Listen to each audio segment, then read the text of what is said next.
Pelabuhan Ulelewe di Banda Aceh siang itu mendadak riuh. 3 kapal Belanda berukuran besar merapat, membawa ratusan orang yang diangkut dari tanah seberang. Tak kurang dari 10 orang perwira, 13 bintara, serta ahli geologi dan tenaga medis berkebangsaan Eropa turut dalam rombongan tersebut. Itu termasuk 473 orang mandor, puluhan kuli paksa, penunjuk jalan, serta 208 anggota Marsose alias Korps Meerschaussee Tevoet, satuan militer yang bernaung di bawah KNIL alias Tentara Kerajaan Hindia Belanda. Sebagian besar anggota Marsose berasal dari orang lokal. Mereka adalah para pemuda dari Jawa hingga Maluku untuk dijadikan sebagai prajurit kolonial, termasuk menjalankan misi penting di Tanah Rencong.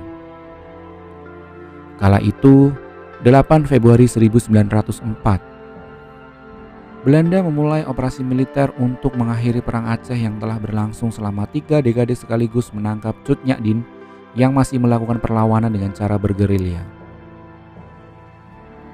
Johannes Benedictus van Heutz selaku Gubernur Jenderal Hindia Belanda kala itu sangat berambisi menguasai seluruh wilayah Aceh. Van Heutz pernah terlibat langsung dalam Perang Aceh, bahkan sempat menjadi gubernur di wilayah tersebut, tetapi selalu gagal.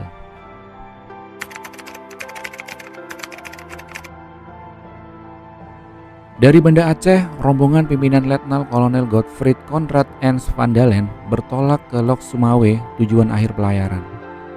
Berikutnya, perjalanan ditempuh dengan menumpang tram menuju Biren yang ditempuh dalam waktu 4 jam. Ratusan orang itu harus berjalan kaki dari Biren. Jalur satu-satunya untuk mencapai pedalaman Gayo memang hanya jalan darat dengan medan pegunungan yang sulit. Long March menuju Gayo dijalani dengan memakan waktu hingga 163 hari.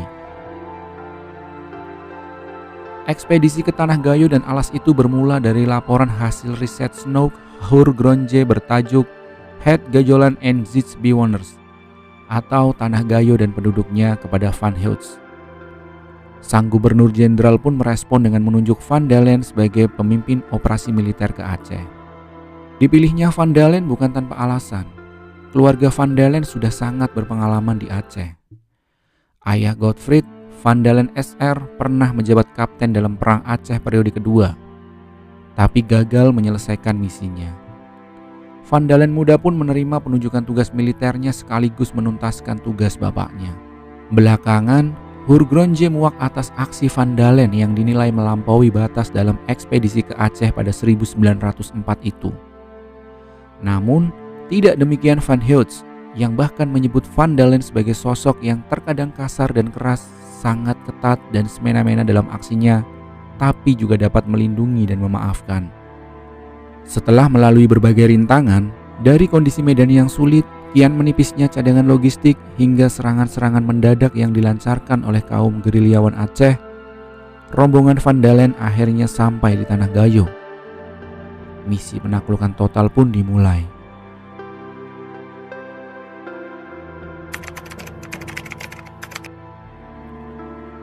Sesaat setelah tiba, Van Dalen langsung mengirimkan surat kepada raja-raja Gayo agar mereka segera menghadap.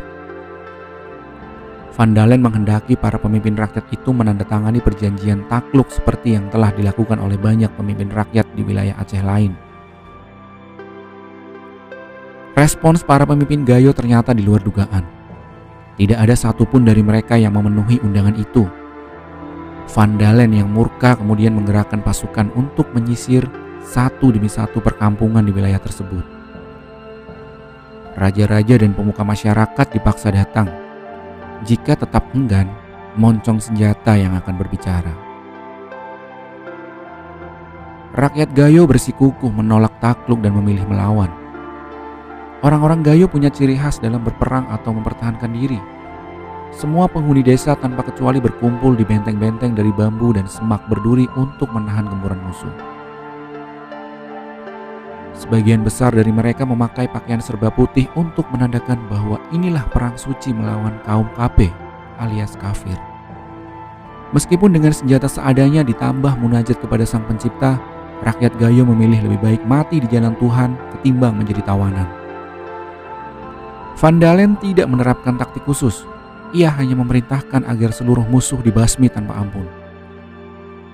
Daily Courant menyebutkan dalam suatu penaklukan di salah satu desa di Gayo, ratusan warga dibantai. Korban tewas terdiri 303 pria, 189 wanita, dan 59 anak-anak. Tak hanya di Gayo, aksi pembantaian ini berlanjut ke wilayah suku Alas di Aceh Tenggara. Salah satu insiden itu terjadi pada 14 Juni 1904 di Kutare. Menurut Asnawi Ali, mantan kombatan Gerakan Aceh Merdeka, ada 2.922 orang tewas dalam tragedi itu.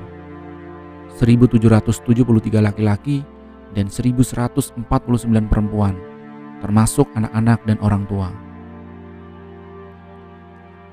Fakta yang mengejutkan telah diungkap oleh ajudan Van Dalen, J.C.J. Kempes.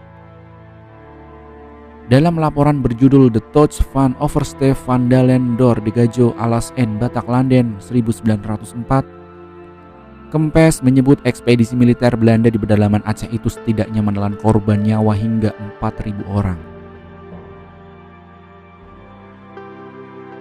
Masih dalam laporannya, Kempes menyertakan foto-foto yang menjadi bukti telah terjadi pembantaian massal terhadap orang-orang dari suku Gayo maupun Alas.